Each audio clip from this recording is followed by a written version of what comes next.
Hey there! Welcome to this course on how to draw the 5 basic Kung Fu animal styles.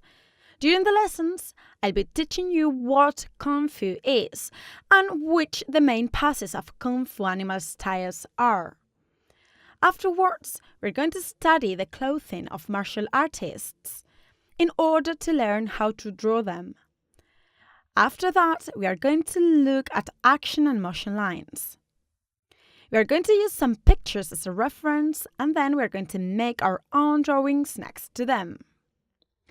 Another interesting exercise that we are going to do is to draw quick 1-minute poses to loosen ourselves up and have much more freedom when making quick sketches. We'll be also looking at the different Kung Fu animals and their basic poses. To do this, the first thing we're going to do is to draw the animals by quick fitting them together and then study some of the poses based on the claws or skills that each of the animals have. After looking at the basic notions and the theory, we are going to start drawing our characters.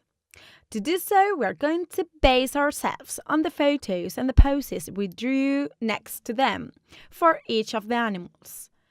We'll begin by making a quick sketch, and then we are going to complete our characters by modifying the clothing, face, or whatever we want. Also, we are going to learn to ink our characters. This step is important in order to apply a flat color underneath.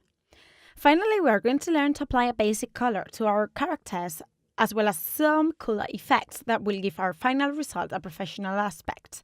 So guys, these are the 2 characters we are going to develop throughout the course, although these are not the only ones. They are just 2 animals, and at the end of the course, I'll be showing you a total of 5 Kung Fu animals. And I'll give you more information about them. Great, so now the introduction is over, we're ready for the next lesson, where we are going to learn what Kung Fu consists of, some basic references, and which the martial arts animal are. See you in the next video.